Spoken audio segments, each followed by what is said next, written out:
बिस्मिल्लाहिर्रहमानिर्रहीम। अस्सलाम वालेकुम। Chemistry class 9 chapter number 1 fundamental chemistry. आज मैं आपको इसका बहुत इंपॉर्टेंट टॉपिक डिस्क्राइब करूंगी। वैलेंसी हम डिस्कस करेंगे। वैलेंसी एक बहुत इंपॉर्टेंट टॉपिक है। मैं आपको इसको बहुत इजी तरीके से डिस्क्राइब करूंगी और आपको तमाम एलिमेंट्स की वैलेंसी निकालना भी आ जाएगा और ये आगे क्लासेस में आपके लिए बहुत हेल्पफुल रहेगा। सबसे पहले मैं आपको बताती हूँ वैलेंसी होती क्या है। किसी एटम के आउटर मोस्ट शेल के अंदर जितने इलेक्ट्रॉन होते हैं वो उसकी वैलेंसी होती है। आउटर मोस्ट शेल के अंदर जितने इलेक्ट्रॉन होते हैं वो उसकी कंबाइनिंग पावर शो करते हैं, यानी जितने इलेक्ट्रॉन होंगे उसके आउटर मोस्ट शेल में उसके हिसाब से वो दूसरे एलिमेंट के साथ कंबाइन करेगा। इसीलिए किसी भी एलिमेंट के आउटर मोस्ट शेल को वैलेंस शेल कहते हैं, क्योंकि उससे उस एलिमेंट की वैलेंसी पता चलती है कि वो किस पावर के साथ किसी दूसरे एलिमेंट के साथ कंबाइन हो सकता है। तो अब इसको हम लिखेंगे कैसे, ये मैं आपको बताती हूँ। 3 पॉइंट मैंने इसके बनाए। फर्स्ट पॉइंट हम लिखेंगे the combining power of an element with other element is called valency. किसी एलिमेंट की दूसरी एलिमेंट के साथ कंबाइनिंग पावर को वैलेंसी कहते हैं। सेकेंड पॉइंट लिखेंगे the valency depends upon the number of electron present in the outermost shell called valence shell. Valence shell या आउटर मोस्ट शेल के अंदर जितने नंबर ऑफ इलेक्ट्रॉन्स होते हैं उनके ऊपर जो है वैलेंसी डिपेंड करती है। पॉइंट 3 लिखते हैं valency is the number of electron of an atom of an element can gain lose और शेयर। वैलेंसी जो होता है इलेक्ट्रॉन का वो नंबर शो करता है जो कोई एलिमेंट या तो गेन कर सकता है या लूज करेगा या फिर शेयर करेगा। अब गेन, लूज और शेयर ये 3 चीज़ें जो होती हैं ये डिपेंड कर रही होती हैं उसके आउटर मोस्ट शेल में मौजूद वैलेंस इलेक्ट्रॉन्स के ऊपर। ठीक है, जो आउटर मोस्ट शेल में जितने इलेक्ट्रॉन्स होते हैं वो वैलेंस इलेक्ट्रॉन कहलाते हैं और outermost shell valence shell कहलाता है। वैलेंसी मैंने आपको डिस्क्राइब कर दी। अब आपको मैं एटम का थोड़ा सा स्ट्रक्चर डिस्क्राइब करूंगी जिससे आपको वैलेंसी बहुत आसानी से समझ में आ जाएगी। ये मैंने एक एटम का स्ट्रक्चर बनाया है। ये जो सेंटर के अंदर है ना, ये है हमारे पास न्यूक्लियस। न्यूक्लियस के अंदर है प्रोटॉन और न्यूट्रॉन। प्रोटॉन के ऊपर है पॉजिटिव साइन। अब इसके इर्द गिर्द जो है ये मुख्तलिफ शेल्स हैं और इन शेल्स के अंदर इलेक्ट्रॉन जो है वो रिवॉल्व होते हैं या घूमते हैं। ठीक है, और इलेक्ट्रॉन के ऊपर था नेगेटिव चार्ज, प्रोटॉन के ऊपर था पॉजिटिव चार्ज। इलेक्ट्रॉन और प्रोटॉन इक्वल तादाद में होते हैं। ठीक है, प्रोटॉन पे plus charge will be equals two electron पे नेगेटिव चार्ज। प्रोटॉन और इलेक्ट्रॉन क्योंकि इक्वल हैं इसलिए इनका पॉजिटिव और नेगेटिव चार्ज भी इक्वल हो गया। इस वजह से कोई भी एटम जो है वह न्यूट्रल होता है क्योंकि उसके प्रोटॉन और इलेक्ट्रॉन इक्वल होते हैं, यानी प्रोटॉन का पॉजिटिव चार्ज और इलेक्ट्रॉन का नेगेटिव चार्ज जब इक्वल हो जाता है दोनों एक दूसरे को कैंसिल कर देते हैं, इसलिए एटम जो है वो न्यूट्रल होता है। ये जो न्यूक्लियस है इसके इर्द गिर्द मुख्तलिफ शेल्स हैं। फर्स्ट शेल जो है ये सबसे पहला शेल, न्यूक्लियस के फ़ौरन बाद जो शेल है वो होता है के शेल। ठीक है, और के शेल के अंदर जो है ज़्यादा से ज़्यादा सिर्फ 2 इलेक्ट्रॉन आ सकते हैं, इससे ज़्यादा इलेक्ट्रॉन इसके अंदर नहीं आ सकते। इसके बाद ये है ये सेकंड शेल है। ये देखिए ये सेकंड शेल है। सेकंड शेल का नाम होता है एल शेल और एल शेल के अंदर ज़्यादा से ज़्यादा 8 इलेक्ट्रॉन आ सकते हैं। इसके बाद जो थर्ड शेल है वो है एम शेल। एम शेल के अंदर ज़्यादा से ज़्यादा 18 इलेक्ट्रॉन्स आ सकते हैं।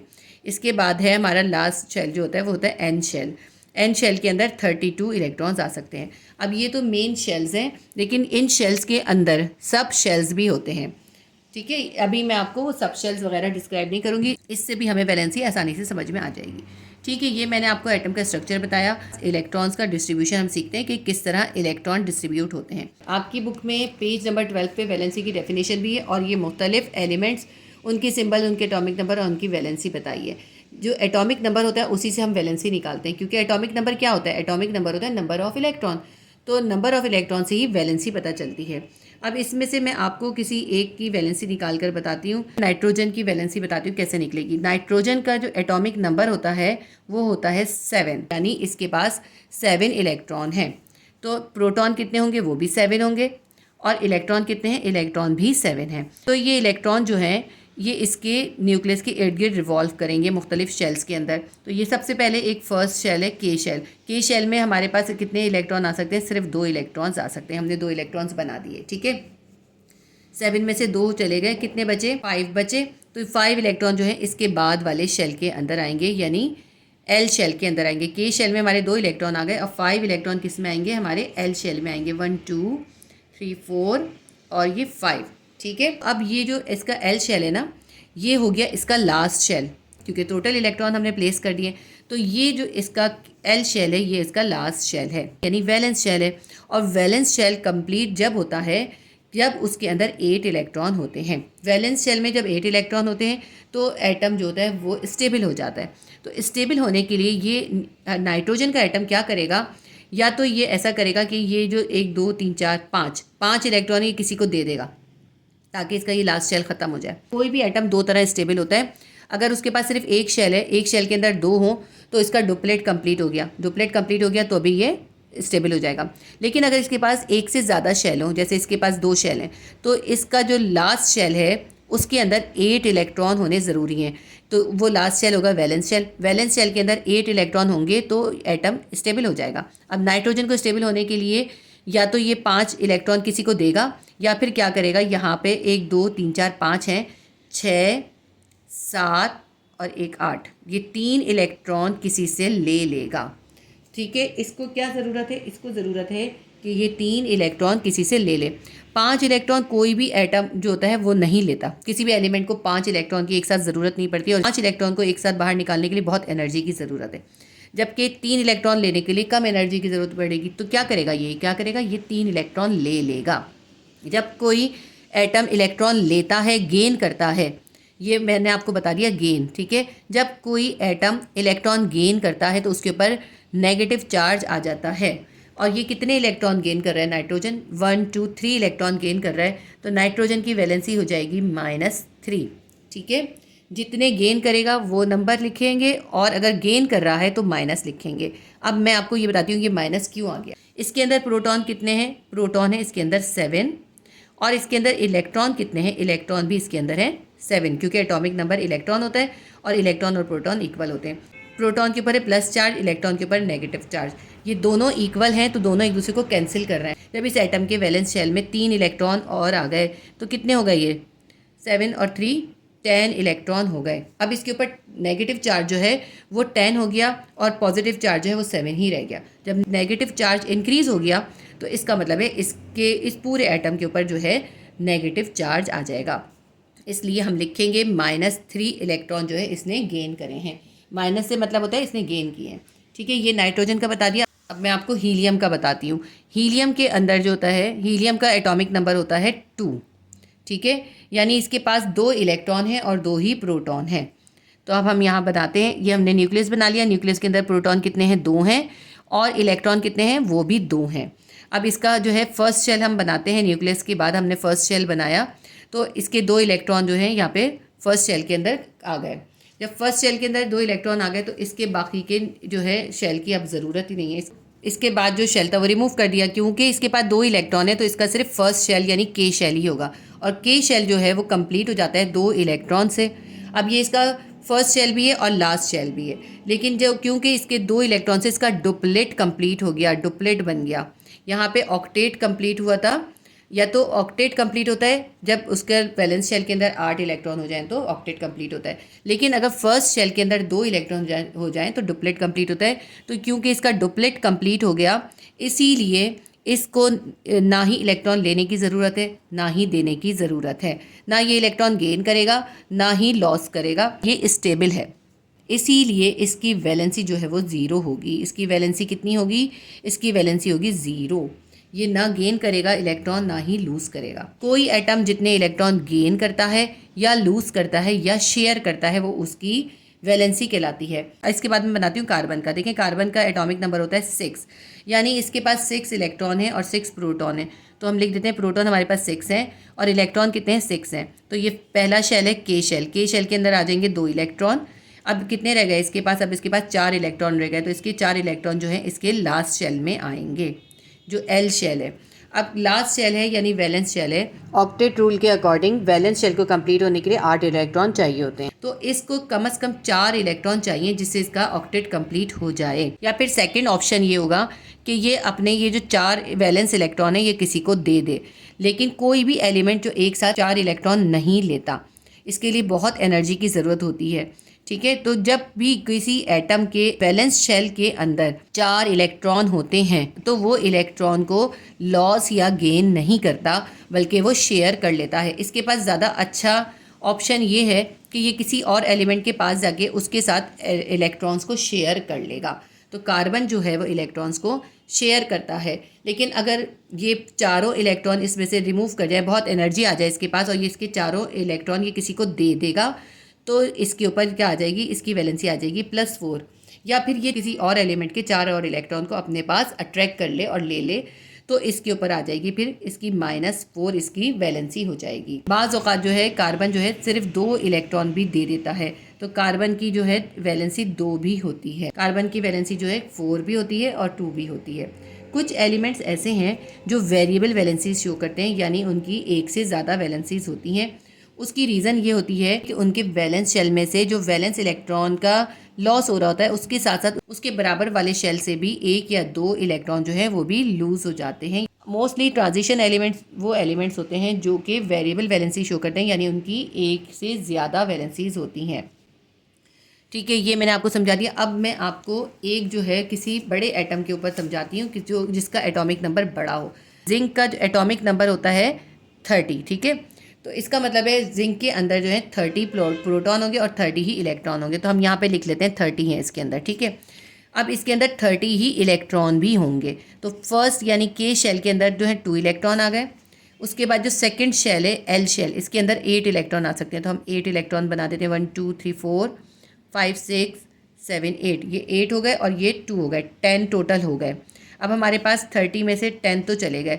इसके बाद हमारे पास शेल आ गया एम शेल। एम शेल के अंदर 18 इलेक्ट्रॉन आ सकते हैं। तो हम ऐसा करते हैं, इसके अंदर 18 इलेक्ट्रॉन बना देते हैं। 1 2 3 4 5 6 7 8 9 10 11 12 13 14 15 16 17 और 18। ठीक है, ये 18 इलेक्ट्रॉन जो हैं एम शेल के अंदर हमने ड्रॉ कर दिए। ये 18 इलेक्ट्रॉन, ये 8 इलेक्ट्रॉन और ये 2 इलेक्ट्रॉन, ये टोटल कितने हो गए, 28 इलेक्ट्रॉन हो गए। जबकि जिंक का एटॉमिक नंबर 30 है, यानी इसके पास 30 इलेक्ट्रॉन है। अब ये 28 हमने प्लेस करिए, कितने बचे, सिर्फ 2 इलेक्ट्रॉन बचे। तो इसका जो लास्ट शेल है ना एन शेल, इसके अंदर हमारे पास आ जाएंगे 2 इलेक्ट्रॉन्स। यहीं बना देती हूँ मैं। इसके पास क्या है, हमारे पास सिर्फ 2 इलेक्ट्रॉन हैं। अब इसके अंदर जो ज़्यादा से ज़्यादा एन शेल के अंदर 32 इलेक्ट्रॉन्स आ सकते हैं। जबकि हमारे इस एटम के पास, जो कि जिंक का एक एटम हमारे पास हमने ड्रॉ किया है, सिर्फ 2 इलेक्ट्रॉन्स हैं इसके वैलेंस शेल के अंदर। तो ये क्या करेगा, तो जिंक के अंदर ये जो एन शेल है, ये इसका लास्ट शेल है, आउटर मोस्ट शेल है, यानी ये इसका वैलेंस शेल है। और वैलेंस शेल किस तरह कंप्लीट होता है, वैलेंस शेल कंप्लीट होने के लिए इसके अंदर 8 इलेक्ट्रॉन होने ज़रूरी है, यानी इसका ऑक्टेट कंप्लीट होना ज़रूरी है। तो अब क्या करेंगे, इसमें इसको क्या करना पड़ेगा, इसके बाद 2 हैं तो इसको 6 इलेक्ट्रॉन जो है वो किसी से गेन करने पड़ेंगे इस ऑक्टेट को कंप्लीट करने के लिए। इससे ज़्यादा बेहतर ये होगा कि ये 6 इलेक्ट्रॉन गेन करने के बजाय क्या करेगा, ये अपने ये 2 इलेक्ट्रॉन जो है ये किसी को दे देगा। जब ये किसी को दे देगा तो ये शेल ख़त्म हो जाएगा और ये स्टेबल हो जाएगा। तो ये जिंक जो है उसकी फिर वैलेंसी क्या आई, ये 2 इलेक्ट्रॉन क्योंकि दे देगा, इसलिए इसके ऊपर क्या चार्ज आ जाएगा, इसके ऊपर चार्ज आ जाएगा पॉजिटिव। क्यों, क्योंकि इसके जो पहले प्रोटॉन और इलेक्ट्रॉन बराबर थे, प्रोटॉन भी 30 थे, इलेक्ट्रॉन भी 30 थे। अब इसने 2 इलेक्ट्रॉन दे दिए, अब इसके पास इलेक्ट्रॉन हो गए 28। अब इसके प्रोटॉन है 30 और इसके इलेक्ट्रॉन कितने हो गए, वो हैं 28। अब पॉजिटिव चार्ज है और इसके ऊपर है नेगेटिव चार्ज। तो पॉजिटिव चार्ज ज़्यादा हो गया, नेगेटिव चार्ज यानी इलेक्ट्रॉन कम हो गए, नेगेटिव चार्ज कम हो गया। इसका मतलब है इस पूरे एटम के ऊपर कौन सा चार्ज आ जाएगा, इस पूरे एटम के ऊपर जो है पॉजिटिव चार्ज हो जाएगा। जब ये 2 इलेक्ट्रॉन दे देगा किसी को, लॉस कर देगा, तो फिर इस एटम के ऊपर पॉजिटिव चार्ज आ जाएगा। जिंक की वैलेंसी कितनी निकली, +2 इसकी वैलेंसी निकलेगी। ठीक है, जिंक की वैलेंसी कितनी होती है, +2। ये मैंने आपको जो है सारी डायग्राम के साथ वैलेंसी को डिस्क्राइब कर दिया। आपकी बुक में पेज नंबर 59 के ऊपर ये एक पीरियोडिक टेबल है एलिमेंट्स का। टोटल जितने एलिमेंट्स हैं ना दुनिया के अंदर, वो इसके अंदर इन्होंने प्लेस करे हैं और उनकी प्लेसेस बताई हैं कि उनकी प्लेसेस क्या हैं और वो क्या क्या हैं। ठीक है, ये आपकी जो है ना चैप्टर नंबर 3 के अंदर है। जब आप चैप्टर नंबर 3 में आएंगे तो मैं आपको उस वक्त समझाऊंगी। इस वक्त मैं आपको इसकी वैलेंसी का बताना चाह रही हूँ। इस चार्ट को देखकर ही आप बता सकते हैं कि किसी एलिमेंट की वैलेंसी क्या है। चार्ट को आप गौर से देखें तो इस चार्ट के अंदर जो है ये ग्रुप्स हैं, ये जो वर्टिकल कॉलम्स हैं ये ग्रुप्स हैं। सबसे पहला जो वर्टिकल कॉलम है वो है 1A, फिर है 2A। अब ये बीच वाले को अभी छोड़ दें, जो येलो कलर में। फिर यहाँ पे ये 3A, 4A, 5A, 6A, 7A और ये 8A। ये 8A हो गए। इसके बाद देखें यहाँ से 3B, 4B, 5B, 6B, 7B, 8B, यहाँ से ये 8B तक है। ये मैंने आपको बता दिया टोटल ग्रुप है। इसके बाद देखें इस ग्रुप के ऊपर एक नंबर लिखा हुआ है, इसके ऊपर लिखा है 1, इस पर 2 और यहाँ पे आ गया 3 4 5 6 7 8। इसी तरह यहाँ पे देखें 3 4 5 6 7 8, 8 तक ही इनके नंबर हैं। तो ये जो ग्रुप्स के ऊपर नंबर है ये बताते हैं कि इस ग्रुप के अंदर जितने भी एलिमेंट हैं उन सब की वैलेंसी कितनी है, उन सब की वैलेंसी 1 है। जो ग्रुप 1 में जितने एलिमेंट्स हैं उन सब की वैलेंसी जो है 1 है। ग्रुप 2 है, इसके अंदर मौजूद तमाम एलिमेंट्स की वैलेंसी 2 है। इस तरह ये जो 3 ग्रुप है इसके अंदर जितने भी एलिमेंट हैं उन सब की वैलेंसी 3 है। ये 4 वाले के तमाम की 4 है, और ये इसकी 5 है। इसकी इन तमाम एलिमेंट्स की जो है 6 वैलेंसी है। इन तमाम एलिमेंट की 7 वैलेंसी है, इन तमाम की 8 वैलेंसी है। ये जो ग्रुप 8A है इनके अंदर वैलेंसी 0 होती है। नोबल गैसेस हैं और ये रिएक्टेंट नहीं होती क्योंकि इनके वैलेंस शेल के अंदर जो है 8 इलेक्ट्रॉन होते हैं, कंप्लीट ऑक्टेट होता है, इसलिए ये नॉन रिएक्टेंट होती हैं। तो जब आप ये वाला चैप्टर पढ़ेंगे उसके अंदर आपको समझ में आएगा। आप जब इस चार्ट को देखें तो आप बहुत आसानी से बता सकते हैं। अगर आपको SE का बताना है कि इसकी वैलेंसी कितनी है तो ये इसके ऊपर जो इसका ग्रुप का नंबर है 5, इसकी वैलेंसी 5 है। क्योंकि ये 5 ग्रुप में है इसलिए इसकी वैलेंसी 5 है।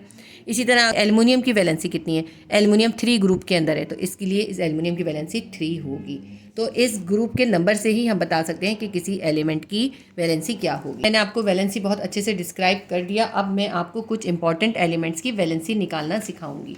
बहुत आसान तरीके से हम वैलेंसी निकालेंगे, लेकिन वैलेंसी को इस तरह भी निकाल सकते हैं और एक और तरीका भी है निकालने का जिसके अंदर हम इलेक्ट्रॉनिक कॉन्फ़िगरेशन से निकालते हैं। वो थोड़ा डिफिकल्ट है क्योंकि इलेक्ट्रॉनिक कॉन्फ़िगरेशन आपके नेक्स्ट चैप्टर में, तो जब मैं नेक्स्ट चैप्टर में इलेक्ट्रॉनिक कॉन्फ़िगरेशन सिखाऊंगी तो मैं उस वक्त आपको उससे वैलेंसी निकालना भी बता दूंगी। लेकिन इस वक्त जो मैं आपको वैलेंसी का बहुत सिंपलेस्ट तरीका बता रही हूँ जो कि आपको बहुत आसान लगेगा और बहुत आसानी से आप उसके ज़रिए कर सकते हैं। आपको सारी वैलेंसीज याद करने की ज़रूरत नहीं पड़ेगी। यहाँ मैंने एलिमेंट्स के नाम लिखे हैं, फिर ये एटॉमिक नंबर है, फिर उसके अंदर जो शेल्स होते हैं मैंने उनके नाम लिखे हैं। ये K शेल है जिसके अंदर 2 इलेक्ट्रॉन हो सकते हैं ज़्यादा से ज़्यादा। ये L शेल है जिसके अंदर ज़्यादा से ज़्यादा 8 इलेक्ट्रॉन आ सकते हैं। ये M शेल है, M शेल के अंदर ज़्यादा 8 इलेक्ट्रॉन आ सकते हैं। उसके बाद है N शेल के अंदर ज़्यादा से ज़्यादा 32 इलेक्ट्रॉन्स आ सकते हैं। फिर इन सब के ज़रिए जो वैलेंसी निकलेगी वो हम यहाँ लिखेंगे। मैं आपको वैलेंसी की एक छोटी सी ट्रिक भी बताऊंगी। सबसे पहले हम देख लेते हैं हाइड्रोजन। हाइड्रोजन का एटॉमिक नंबर है 1 एटॉमिक नंबर का मतलब है इसके पास सिर्फ 1 इलेक्ट्रॉन है। तो इसके पास जो है इसके फर्स्ट शेल के अंदर यानी K शेल के अंदर कितने इलेक्ट्रॉन होंगे, 1 इलेक्ट्रॉन होंगे। और L M N शेल इसका नहीं होगा, सिर्फ एक ही शेल होगा, उसके अंदर 1 इलेक्ट्रॉन होगा। जबकि K शेल को कंप्लीट होने के लिए या डुप्लेट कंप्लीट होने के लिए कितने इलेक्ट्रॉन ज़रूरी हैं, 2 इलेक्ट्रॉन ज़रूरी हैं। तो इसको कंप्लीट होने के लिए क्या करना पड़ेगा, ये 1 इलेक्ट्रॉन किसी से गेन करेगा। ठीक है, इसको 1 इलेक्ट्रॉन और लेना होगा, इसलिए इसकी वैलेंसी क्या आ जाएगी, इसकी वैलेंसी आ जाएगी 1। ये अपना डुप्लेट कंप्लीट करेगा और किसी से 1 इलेक्ट्रॉन ले लेगा और स्टेबल हो जाएगा। इसके बाद हम देखते हैं हीलियम। हीलियम के एटॉमिक नंबर है 2। तो इसके K शेल के अंदर कितने इलेक्ट्रॉन आ जाएंगे, 2 इलेक्ट्रॉन होंगे और K शेल के अंदर ज़्यादा से ज़्यादा 2 ही आ सकते हैं। तो इसका डुप्लेट तो कंप्लीट हो गया। जब इसका डुप्लेट कंप्लीट है तो ये ना ही इलेक्ट्रॉन लेगा, ना ही गेन करेगा और ना ही लॉस करेगा, बल्कि जो है ये स्टेबल है। तो हीलियम जो गैस है वो स्टेबल गैस है क्योंकि ये नोबल गैसेज में शुमार होता है और इसका ताल्लुक जो है ग्रुप 8A से होता है। इसके अंदर डुप्लेट कंप्लीट होता है। तो इसकी वैलेंसी क्या होगी, इसकी वैलेंसी होगी 0 क्योंकि ना ये इलेक्ट्रॉन गेन करेगा ना ही लूज करेगा। इसके बाद देखते हैं लिथियम। लिथियम का एटॉमिक नंबर है 3, यानी इसके K शेल के अंदर कितने इलेक्ट्रॉन्स आ जाएंगे, 2 इलेक्ट्रॉन्स आ जाएंगे। इसके पास 3 इलेक्ट्रॉन से 3 में से 2 इलेक्ट्रॉन जो है वो K शेल में आ गए। अब इसके पास बच गया सिर्फ 1 इलेक्ट्रॉन, वो 1 इलेक्ट्रॉन जो है इसके L शेल के अंदर होगा। तो अब इसका आउटर मोस्ट शेल कौन सा हो गया, ये L शेल इसका आउटर मोस्ट शेल हो गया। ये आउटर मोस्ट शेल जो है ये इसका वैलेंस शेल है। वैलेंस शेल को कंप्लीट होने के लिए 8 इलेक्ट्रॉन होने ज़रूरी है, यानी इसका ऑक्टेट कंप्लीट होना ज़रूरी है। इसका ऑक्टेट कंप्लीट होने के लिए क्या होगा, या तो ये 7 इलेक्ट्रॉन किसी से गेन कर ले और यहाँ पे 8 इलेक्ट्रॉन हो जाए। तो ये तो बहुत मुश्किल काम है कि इसे 7 इलेक्ट्रॉन लेने के लिए बहुत पावर की ज़रूरत है। तो ये आसान काम क्या करेगा, ये अपना ये 1 इलेक्ट्रॉन किसी को दे देगा, लूज़ कर देगा इस इलेक्ट्रॉन को। जब ये 1 इलेक्ट्रॉन को लूज़ कर देगा तो इसकी जो इसका जो डुप्लेट है ना ये K शेल के अंदर ये कंप्लीट हो जाएगा और ये स्टेबल हो जाएगा। तो इसकी वैलेंसी क्या होगी, इसकी वैलेंसी होगी 1। लिथियम की वैलेंसी होगी +1।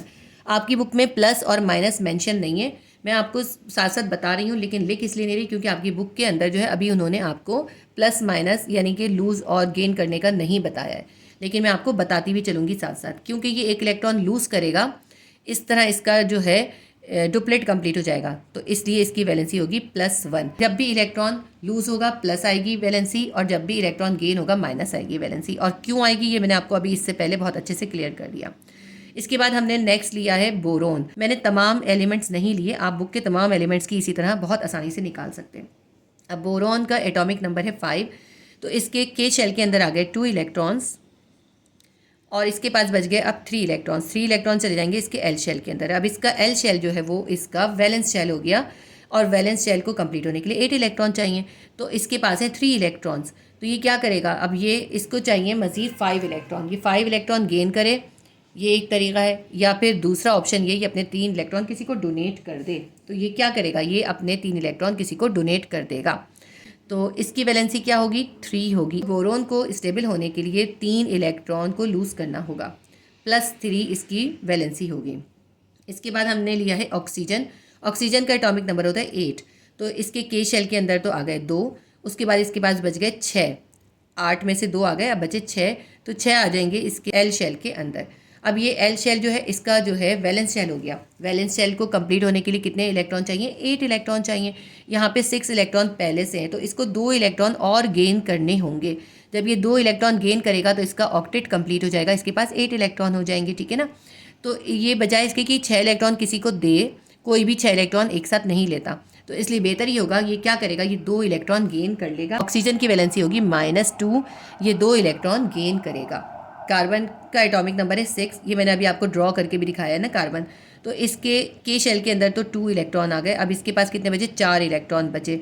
4 इलेक्ट्रॉन इसके एल शेल के अंदर आ गए। अब ये एल शेल जो है ये इसका वैलेंस शेल है, और वैलेंस शेल कंप्लीट होता है ऑक्टेट कंप्लीट करने से या फिर डुप्लेट कंप्लीट करने से। ये क्या करेगा, 4 इलेक्ट्रॉन पूरे के पूरे किसी से लेगा या अपने ये चारों इलेक्ट्रॉन किसी को दे देगा। कार्बन की जो है वेरिएबल वैलेंसी होती है, कार्बन की वैलेंसी 2 भी होती है और +4 और -4 भी होती है। लेकिन कार्बन जो है वो इलेक्ट्रॉन लूज और गेन नहीं करता बल्कि शेयर करता है। तमाम एलिमेंट जिनके वैलेंस शेल के अंदर 4 वैलेंस इलेक्ट्रॉन होते हैं वो शेयरिंग कर लेते हैं। उसके बाद है फ्लोरीन। फ्लोरीन का एटॉमिक नंबर है 9, एटॉमिक नंबर 9 है, इसका मतलब इसके पास 9 इलेक्ट्रॉन है। तो के शेल के अंदर 2 इलेक्ट्रॉन आ गए, एल शेल के अंदर आ गए 7 इलेक्ट्रॉन, ठीक है, 7 इलेक्ट्रॉन आ गए। ये जो है एल शेल इसका वैलेंस शेल हो गया। वैलेंस शेल कंप्लीट होने के लिए 8 इलेक्ट्रॉन चाहिए, तो इसको सिर्फ 1 इलेक्ट्रॉन इसके पास कम है, तो क्या करेगा, ये 1 इलेक्ट्रॉन गेन कर लेगा, तो -1 इसकी वैलेंसी हो जाएगी, ठीक है। हम लिख लेते हैं 1, वरना वैसे इसकी वैलेंसी -1 होगी क्योंकि ये गेन करेगा, क्योंकि ये लूज़ करता 1 लूज़ करेगा तो फिर कोई फ़ायदा नहीं होगा, तो इसकी वैलेंसी -1 होगी। इसके बाद हम देखते हैं नियॉन। नियॉन का एटॉमिक नंबर है 10, तो इसके के शेल के अंदर आ गए 2 इलेक्ट्रॉन और एल शेल के अंदर आ गए 8 इलेक्ट्रॉन। ये 8 और 2 10 कंप्लीट हो गए इलेक्ट्रॉन। ये एल शेल जो है इसका आउटर मोस्ट या वैलेंस शेल था। वैलेंस शेल का ऑक्टेट जो है कंप्लीट है, इसके अंदर 8 इलेक्ट्रॉन है, इसीलिए ये नियॉन जो है वो स्टेबल है। ये ना ही इलेक्ट्रॉन गेन करेगा ना ही लूज़ करेगा, क्योंकि ये स्टेबल है।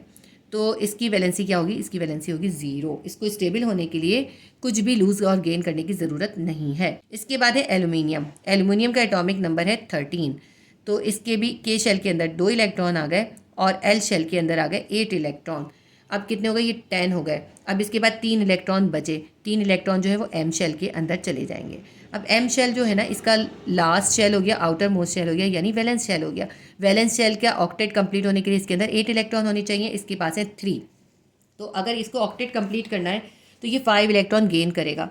अब 5 इलेक्ट्रॉन एक साथ गेन करना के लिए बहुत एनर्जी की ज़रूरत है, तो इसलिए क्या करेगा, ये अपने 3 इलेक्ट्रॉन लूज़ कर देगा अपने आप को स्टेबल करने के लिए, और ये 3 इलेक्ट्रॉन लूज़ करके स्टेबल हो जाएगा। तो जब ये 3 इलेक्ट्रॉन लूज़ करेगा तो इसके ऊपर वैलेंसी क्या आएगी, इसकी आएगी +3, ठीक है, +3 एल्यूमिनियम की वैलेंसी होगी। इसके बाद नेक्स्ट है फॉस्फोरस। फॉस्फोरस का एटॉमिक नंबर है 15, यानी इसके पास 15 इलेक्ट्रॉन्स हैं। तो पहले के शेल के अंदर 2 आ गए, एल शेल के अंदर 8 आ गए, ये हो गए 10। अब इसके पास कितने बचे, 5 बचे, तो एम शेल के अंदर 5 आ जाएंगे। एम शेल जो है अब इसका वैलेंस शेल है, वैलेंस शेल कंप्लीट होगा 8 इलेक्ट्रॉन से, तो इसका मतलब इसके बाद 3 इलेक्ट्रॉन कम है। ये क्या करेगा, 3 इलेक्ट्रॉन गेन कर लेगा। ये ऐसा नहीं करेगा पूरे 5 इलेक्ट्रॉन गेन लूज़ कर दे, बल्कि ज़्यादा आसान इसके लिए होगा कि 3 इलेक्ट्रॉन गेन कर ले, तो ये 3 इलेक्ट्रॉन गेन कर लेगा। इसकी वैलेंसी आ जाएगी -3, ठीक है। फॉस्फोरस की वैलेंसी क्या है, -3, क्योंकि आपके बुक में प्लस और माइनस मेंशन नहीं किया हुआ, सिर्फ इसी तरह से दिया हुआ है बगैर इनके साइन के, इसीलिए मैं आपको इसी तरह करा रही हूँ। जब आप बड़ी क्लासेस में जाएंगे तो फिर आपको इनके साइंस के साथ आपको मेंशन करना होगा। नेक्स्ट हमारे पास है सल्फर। सल्फर का एटॉमिक नंबर है 16, तो इसके के शेल के अंदर 2 इलेक्ट्रॉन आ गए एल शेल के अंदर 8 आ गए, ये हो गया 10। अब इसके पास बचे 6, तो 6 इलेक्ट्रॉन इसके एम शेल के अंदर आ जाएंगे। अब ये एम शेल इसका वैलेंस शेल है। वैलेंस शेल का ऑक्टेट कंप्लीट होने के लिए इसके सिर्फ 2 इलेक्ट्रॉन चाहिए। अगर ये 2 इलेक्ट्रॉन ले लेगा तो इसका ऑक्टेट कंप्लीट हो जाएगा और ये स्टेबल हो जाएगा। तो ये क्या करेगा, स्टेबिलिटी हासिल करने के लिए ये 2 इलेक्ट्रॉन ले लेगा, तो इसकी वैलेंसी आ जाएगी 2। नेक्स्ट हम आयरन की वैलेंसी निकालते हैं। आयरन का एटॉमिक नंबर है 26। ये एक हैवी एटम है, तो इसकी वैलेंसी भी निकालने का तरीका थोड़ा सा डिफरेंट होगा। इसकी जितने भी हैवी एलिमेंट्स हैं ना, इनकी हम वैलेंसी निकालने के लिए पहले इलेक्ट्रॉनिक कॉन्फ़िगरेशन लिखेंगे, तभी आपको इसकी वैलेंसी निकालना सही समझ में आएगा। सबसे पहले हम ऐसा करते हैं, इसके इलेक्ट्रॉन्स लिख लेते हैं इसके मुख्तलिफ शेल्स के अंदर। के शेल के अंदर इसके इलेक्ट्रॉन्स वही होंगे, 2 इलेक्ट्रॉन्स होंगे। फिर एल शेल के अंदर 8 इलेक्ट्रॉन्स होंगे और एम शेल के अंदर इसके होंगे 14 इलेक्ट्रॉन्स, और मैं भी आपको समझाऊंगी क्यों, ठीक है। और इसके एन शेल के अंदर होंगे 2 इलेक्ट्रॉन्स। इसको पहले गिन के देखते हैं। 26 टोटल थे, 8 और 2 10 हो गए हमारे एल शेल के अंदर। अब हमारे पास बचे 16, लेकिन हम यहाँ पे एम शेल में टोटल 16 नहीं लिखेंगे, बल्कि हम एन शेल के अंदर 2 लिखेंगे और फिर एम शेल के अंदर 14 लिखेंगे। और ऐसा हम क्यों करेंगे ये मैं आपको इलेक्ट्रॉनिक कॉन्फ़िगरेशन में बताऊंगी। इन तमाम के अंदर मैंने आपको इलेक्ट्रॉनिक कॉन्फ़िगरेशन नहीं करवाई। ये जो हैवी एटम्स होंगे इनकी इलेक्ट्रॉनिक कॉन्फ़िगरेशन आपको लिखनी पड़ेगी। नेक्स्ट चैप्टर में इलेक्ट्रॉनिक कॉन्फ़िगरेशन निकालना आपको सिखाएंगे, तो आपको फिर ये समझ में आ जाएगी। फिलहाल आपको सिर्फ वैलेंसी सीखनी है, तो मैं आपको इलेक्ट्रॉनिक कॉन्फ़िगरेशन लिख के दिखाती हूँ। फर्स्ट शेल है 1s, इसके अंदर 2 इलेक्ट्रॉन। फिर सेकेंड शेल होगा 2s। देखिए फर्स्ट शेल के अंदर सब शेल एक ही होगा, उसमें होंगे 2 इलेक्ट्रॉन। फिर सेकंड शेल है, उसके अंदर जो है सब शेल एस होगा, उसके अंदर भी 2 इलेक्ट्रॉन होंगे। और सेकंड शेल का ही दूसरा सब शेल होगा 2p, उसके अंदर 6 इलेक्ट्रॉन होंगे। टोटल देखिए कितने हो गए, 10 इलेक्ट्रॉन हो गए, ठीक है। अब इसके बाद जो है 3s2 आएगा, थर्ड शेल शुरू हो गया।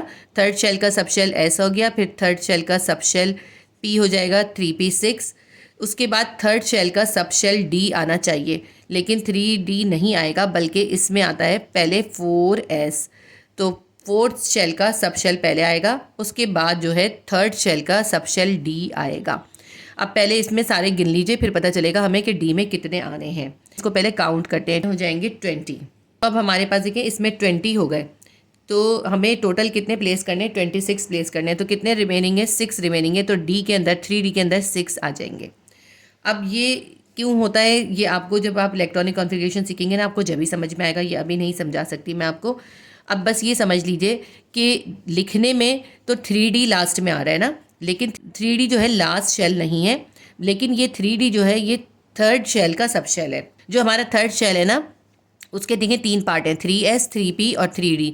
बस इसमें कॉन्फ़िगरेशन में लिखते हुए क्या होता है कि d जो होता है वो फोर्थ शेल के बाद आता है। इसका आउटर मोस्ट शेल या लास्ट शेल जो है वो है 4s2।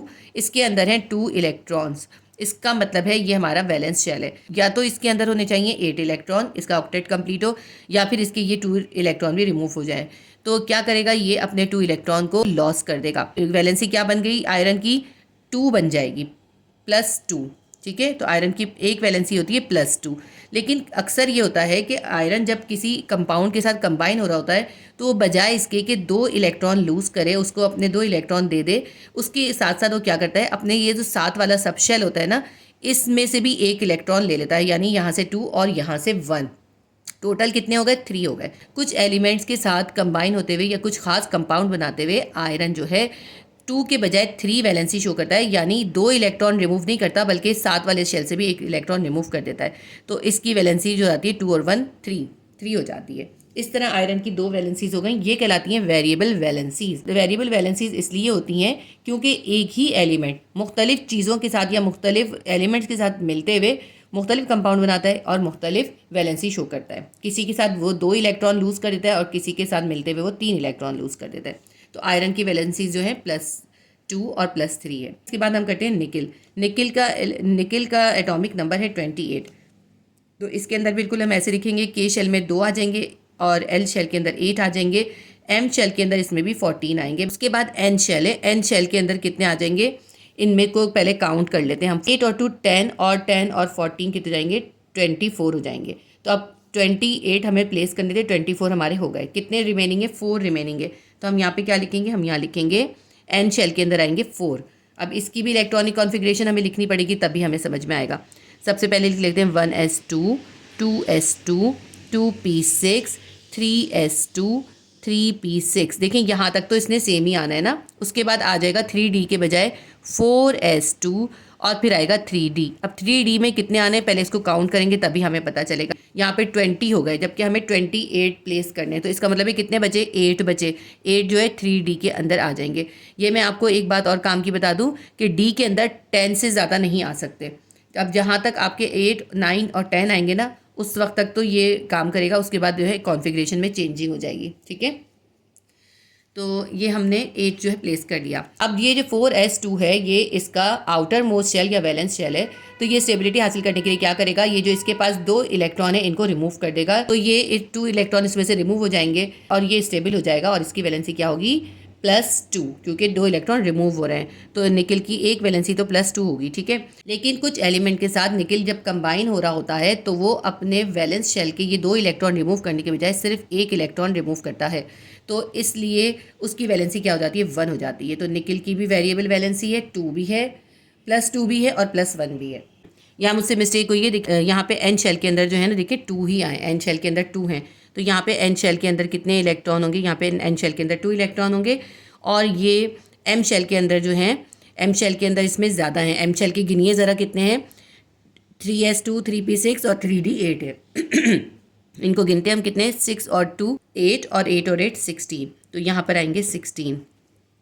तो निकल के एम शेल के अंदर 16 होंगे, एन शेल के अंदर 2 होंगे और ये एन शेल जो होगा इसका वैलेंस शेल होगा। निकल क्या करेगा, अपने एन शेल या वैलेंस शेल के अंदर से 2 इलेक्ट्रॉन रिमूव कर देगा तो इसकी 2 वैलेंसी आ जाएगी। लेकिन कभी कभी वो 1 इलेक्ट्रॉन भी रिमूव करता है इसलिए उसकी वैलेंसी 1 आ जाती है। निकल के बाद हम करेंगे जिंक। जिंक का एटॉमिक नंबर है 30, तो के शेल के अंदर आ गए 2, एल शेल के अंदर आ गए 8, एम शेल के हम बाद में लिखेंगे, एन शेल के अंदर हम लिख देंगे पहले 2, क्योंकि देखें 4s2 होता है यानी कि 4th शेल के अंदर सबसे पहले सब शेल में 2 इलेक्ट्रॉन आते हैं, तो हमने यहाँ पे 2 लिख दिया। अब हमारे पास कितने बचे, इनको टोटल करके देख लेते हैं, 8 और 2 10 और 2 12 हो गए। तो हमारे पास अभी कितने बचे 30 पूरे करने के लिए, हमारे पास बचे अब 18, तो 18 आएंगे हमारे एम शेल के अंदर। और देखें एम शेल के अंदर ज़्यादा से ज़्यादा 18 हमारे पास आ सकते हैं। इसकी हमें इलेक्ट्रॉनिक कॉन्फ़िगरेशन लिखने की बिल्कुल भी ज़रूरत नहीं है क्योंकि इसकी वैलेंसी एक ही होती है, इसकी वेरिएबल वैलेंसी नहीं है। और देखें इसका ये एन शेल जो है वो इसका आउटर मोस्ट शेल है और ये वैलेंस शेल है। वैलेंस शेल के अंदर 2 इलेक्ट्रॉन है, वैलेंस शेल को कंप्लीट होने के लिए 8 इलेक्ट्रॉन चाहिए होते हैं, तो ये क्या करेगा, बजाय इसके कि 6 इलेक्ट्रॉन गेन करे, ये दोनों इलेक्ट्रॉन को अपने लूज़ कर देगा। ये 2 इलेक्ट्रॉन को लूज़ कर देगा और जो है स्टेबल हो जाएगा क्योंकि इसका ये एम शेल जो है वो कंप्लीट है। तो ये स्टेबिलिटी हासिल करने के लिए 2 इलेक्ट्रॉन लूज करेगा, इसलिए जिंक की वैलेंसी होगी +2। इसकी वैलेंसी जो है वेरिएबल नहीं है, वरना सिंपल सा इसी तरह बिल्कुल सेम आएगी इसकी इलेक्ट्रॉनिक कॉन्फ़िगरेशन, मगर 3d के ऊपर जो है 8 के बजाय यहाँ पे 10 आ जाएगा। ठीक है, और d के अंदर जो है 3d के अंदर ज़्यादा 10 आ सकते हैं, इससे ज़्यादा नहीं आ सकते। मैं आपको इसकी भी लिख के दिखा देती हूँ वरना इसकी आसान सी है, 1s2, 2s2, 2p6, 3s2, 3p6, 4s2 और उसके बाद 3d हो जाएगा 10 इसका कंप्लीट है। तो 3d जो इसका सब शेल है ये कंप्लीट है, सिर्फ ये 4s2 जो है इसका वैलेंस शेल है और ये इसमें से ये अपने 2 इलेक्ट्रॉन लूज़ कर देगा और स्टेबिलिटी हासिल कर लेगा। तो ये मैंने आपको कुछ इंपॉर्टेंट एलिमेंट्स की वैलेंसी निकालना सिखा दी, वो तमाम एलिमेंट जिनके वैलेंस शेल के अंदर 1, 2 और 3 इलेक्ट्रॉन्स आ रहे हों। ठीक है, वैलेंस शेल के अंदर लास्ट वाले आउटर मोस्ट शेल के अंदर 1, 2 और 3 इलेक्ट्रॉन्स आ रहे हों, वो तमाम इलेक्ट्रोपॉजिटिव एलिमेंट्स होते हैं। इलेक्ट्रोपॉजिटिव एलिमेंट्स का मतलब क्या हुआ कि वो इलेक्ट्रॉन को लूज़ करते हैं, गेन नहीं करते। ठीक है, वो हमेशा इलेक्ट्रॉन को लूज़ करेंगे और वो तमाम के तमाम मेटल्स होंगे। जबकि वो तमाम एलिमेंट जिनके वैलेंस शेल के अंदर 5, 6 और 7 इलेक्ट्रॉन्स होते हैं वो तमाम नॉन मेटल्स होते हैं और वो इलेक्ट्रोनेगेटिव एलिमेंट होते हैं, वो इलेक्ट्रॉन्स को गेन करते हैं, वो इलेक्ट्रॉन को लूज़ नहीं करते। ये मैंने आपको वैलेंसी निकालने का प्रॉपर और इजी मेथड सिखा दिया। इसके बाद मैं आपको एक और शॉर्ट मेथड बताऊंगी जिसके ज़रिए आप बहुत आसानी से फाइंड कर सकते हैं वैलेंसी। इसको मालूम करने का एक बहुत आसान तरीका ये है, वो एलिमेंट जिनके आउटर मोस्ट शेल के अंदर 1, 2 या फिर 3 इलेक्ट्रॉन्स होंगे उनकी वैलेंसी भी वही होगी। यानी जिस एलिमेंट के आउटर मोस्ट शेल के अंदर 1 इलेक्ट्रॉन होगा उसकी वैलेंसी 1 होगी, जिसके आउटर मोस्ट शेल के अंदर 2 इलेक्ट्रॉन होंगे उसकी वैलेंसी 2 होगी, जिसके आउटर मोस्ट शेल के अंदर 3 इलेक्ट्रॉन होंगे उसकी वैलेंसी 3 होगी और जिसके आउटर मोस्ट शेल के अंदर 4 इलेक्ट्रॉन्स होंगे उसकी वैलेंसी भी ज़्यादातर 4 होगी। ठीक है, लेकिन अगर एलिमेंट्स जिनके 4 से ग्रेटर होगी उसके लिए हमें दूसरा मेथड यूज़ करना पड़ेगा। देखें ये हाइड्रोजन है, हाइड्रोजन के आउटर मोस्ट शेल के अंदर 1 इलेक्ट्रॉन है, इसकी वैलेंसी 1 है। हीलियम को हम इसमें काउंट नहीं करेंगे, हीलियम इसमें नहीं आता। हीलियम जो है नोबेल गैस है और ये ग्रुप 8A से ताल्लुक़ रखती है। लिथियम को देखें, लिथियम का आउटर मोस्ट शेल के अंदर 1 इलेक्ट्रॉन है, इसकी वैलेंसी 1 है। इसके बाद बोरोन को देख लें, बोरोन की आउटर मोस्ट शेल के अंदर 3 इलेक्ट्रॉन है और इसकी वैलेंसी 3 है। तो 1, 2, 3 और 4 तक चलेगा ये मामला सिर्फ। इसके बाद ऑक्सीजन देखें, ऑक्सीजन के आउटर मोस्ट शेल के अंदर 6 इलेक्ट्रॉन है लेकिन उसकी वैलेंसी 2 है। तो ये हम कैसे फाइंड करते हैं? अगर एलिमेंट के आउटर मोस्ट शेल यानी वैलेंस शेल के अंदर 4 से ज़्यादा इलेक्ट्रॉन होते हैं तो उसकी वैलेंसी निकालने के लिए जितने इलेक्ट्रॉन होते हैं ना उसको हम 8 से माइनस कर देते हैं। अब इसके अंदर 6 हैं, हम 8 में से ये 6 को माइनस कर देंगे, हमारे पास वैलेंसी आ जाएगी। कितने आ गई? 2। देखें 2 है वैलेंसी। इसके बाद कार्बन देखें, कार्बन के आउटर मोस्ट शेल के अंदर 4 है। मैंने आपको बताया था 1, 2, 3, 4 के वो ही वैलेंसी निकलेगी। अब इसकी वैलेंसी भी 4 ही है और क्योंकि इसकी वेरिएबल वैलेंसी, अभी मैं आपको इसकी भी इलेक्ट्रॉनिक कॉन्फ़िगरेशन लिख के बता दूंगी कि इसकी वेरिएबल वैलेंसी क्यों होती है। इसके बाद आप फ्लोरीन देखें, फ्लोरीन के आउटर मोस्ट शेल के अंदर 7 इलेक्ट्रॉन है। तो 7 क्योंकि ग्रेटर देन 4 है यानी 4 से ज़्यादा है। 8 में से आप 7 निकाल देंगे तो कितनी आ जाएगी इसकी वैलेंसी? इसकी वैलेंसी 1 आ जाएगी। देखें इसकी वैलेंसी 1 है। नियॉन को देखें, नियॉन के आउटर मोस्ट शेल के अंदर 8 इलेक्ट्रॉन है। आप 8 में से 8 निकाल दें क्योंकि ये 8 भी जो है ग्रेटर देन 4 है तो कितनी आ गई? 0 आ गई इसकी वैलेंसी। ठीक है। इसके बाद एल्युमिनियम देखें, एल्युमिनियम के आउटर मोस्ट शेल के अंदर 3 इलेक्ट्रॉन है। तो 1, 2, 3, 4 तक तो वही सेम आती है तो इसकी 3 ही आएगी। इसको हमें 8 से माइनस करना नहीं पड़ेगा। इसके बाद है फॉस्फोरस। फॉस्फोरस के आउटर मोस्ट शेल के अंदर है 5 इलेक्ट्रॉन। क्योंकि ये भी 5 भी 4 से ग्रेटर है, 5 भी 4 से बड़ा है तो 8 में से हम 5 माइनस कर देंगे, हमारे पास कितनी आ गई? 3। देखें इसकी 3 वैलेंसी है। अब हम सल्फर को देखते हैं। सल्फर के आउटर मोस्ट शेल के अंदर इलेक्ट्रॉन है 6। तो 6 भी 4 से ज़्यादा होते हैं, 8 में से हम 6 माइनस कर देंगे, हमारे पास कितनी आ जाएगी? 2 आ जाएगी। देखें इसकी भी वैलेंसी 2 लिखी हुई है। उम्मीद करती हूँ आपको ये इजी शॉर्ट मेथड भी अच्छा लगा होगा और समझ में आया होगा। कार्बन की इलेक्ट्रॉनिक कॉन्फ़िगरेशन लिख के बता देती हूँ। देखिए कार्बन के अंदर क्या होगा? सबसे पहले आएगा 1s2, फिर उसके बाद आएगा 2s2। ठीक है। पहला शेल है और पहले शेल का सब शेल है S, उसके अंदर 2 इलेक्ट्रॉन आ गए। दूसरा शेल है, दूसरे शेल का सब शेल है S, उसके अंदर 2 इलेक्ट्रॉन आ गए। और दूसरे शेल का ही सब शेल है P के अंदर कितने इलेक्ट्रॉन आएंगे? 2 और 2 4 हो गए। टोटल होते हैं कार्बन के पास 6, 4 हो गए, कितने बचे? 2 बचे। P के पास आ जाएंगे 2 इलेक्ट्रॉन। कार्बन का जो लास्ट शेल है ना वो ये है पूरा 2s2 और 2p2, क्योंकि ये सेकेंड शेल के सब शेल हैं। S के पास भी 2 इलेक्ट्रॉन है और P के पास भी 2 इलेक्ट्रॉन है। ये पूरा 2s2 और 2p2 जो है ये इसका सेकेंड या आउटर मोस्ट शेल है। कभी कभी कार्बन का क्या होता है, इसमें से सिर्फ ये वाले 2 इलेक्ट्रॉन वो लूज कर देता है। और कभी क्या होता है कि ये जो S के पास 2 इलेक्ट्रॉन है और P के पास 2 इलेक्ट्रॉन है, इन दोनों को एक साथ ही लूज कर देता है यानी रिमूव कर देता है। लेकिन कार्बन लूज या गेन करने के बजाय प्रेफर करता है कि वो इलेक्ट्रॉन्स को शेयर कर ले। अगर वो 2 इलेक्ट्रॉन को शेयर करता है तो उसकी वैलेंसी 2 होती है और अगर वो 4 इलेक्ट्रॉन को शेयर करता है तो उसकी वैलेंसी 4 हो जाती है। देखिए वेरिएबल वैलेंसी समझने के लिए हमें जो है लाजमी तौर पे इलेक्ट्रॉनिक कॉन्फ़िगरेशन लिखनी पड़ती है और इन सब के लिए हमें इलेक्ट्रॉनिक कॉन्फ़िगरेशन लिखने की ज़रूरत नहीं होती, लेकिन अगर आप चाहें तो इन सब को भी इलेक्ट्रॉनिक कॉन्फ़िगरेशन से कर सकते हैं। मैं इसमें से कुछ की आपको इलेक्ट्रॉनिक कॉन्फ़िगरेशन करके दिखाती हूँ। जैसे बोरोन है हमारे पास, बोरोन की अगर हम लिखते हैं तो बोरोन के 1s2 आ जाएगा, फिर 2s2 आ जाएगा और 2p के अंदर कितने आएंगे? 2 और 2 4 हो गए, 5 लिखने ना। p के पास कितने बचे? टोटल 5 लिखने, 2 और 2 4 हो गए, कितने बचे? 1 बचे, तो 1 आ गए इसके पास। अब ये देखें ये हमारा सेकंड शेल है 2s2 और 2p1। इसमें क्या होगा? ये ही इसका आउटर मोस्ट शेल है तो क्या होगा? ये 2 और ये 1 दोनों एक साथ रिमूव कर देगा और इसकी 3 वैलेंसी आ जाएगी और ये सेकंड शेल खत्म हो जाएगा, सिर्फ फर्स्ट शेल इसका रह जाएगा। इस तरह से हम इलेक्ट्रॉनिक कॉन्फ़िगरेशन के जरिए भी वैलेंसी निकाल सकते हैं, इस शॉर्ट मेथड से भी निकाल सकते हैं और इस तरह भी निकाल सकते हैं। उम्मीद करती हूँ ये वीडियो आपके लिए हेल्पफुल रही होगी। मैंने कोशिश की है आपको वैलेंसी का कॉन्सेप्ट हर तरह से क्लियर कर दूँ, क्योंकि स्टूडेंट्स को मैंने देखा है कि वैलेंसी निकालने में बहुत प्रॉब्लम होती है। उनको ये समझ में नहीं आता कि आउटर मोस्ट शेल के अंदर तो यहाँ पे 8 इलेक्ट्रॉन है, इसकी वैलेंसी 0 कैसे आ गई। तो ये थोड़ी कॉम्प्लिकेशंस थी। मैंने कोशिश की है कि स्टूडेंट्स को वैलेंसी मालूम करने में जो भी हर्डल्स का सामना करना पड़ता था, जो भी प्रॉब्लम्स होती थी, मैं उनको एक्सप्लेन कर सकूं। अगर कोई चीज़ रह गई हो तो आप कमेंट सेक्शन में मुझसे पूछ सकते हैं। उम्मीद करती हूँ ये वीडियो आपके लिए हेल्पफुल रही होगी। अगर इस वीडियो से आपकी हेल्प हुई है और ये आपके लिए यूज़फुल रही है तो प्लीज़ इस वीडियो को लाइक ज़रूर कीजिएगा और शेयर कर लीजिएगा। और अगर आपने सब्सक्राइब नहीं किया तो सब्सक्राइब कर लें ताकि इसी तरह इंपॉर्टेंट टॉपिक्स की मालूमात आपको मिलती रहे। अल्लाह हाफ़िज़।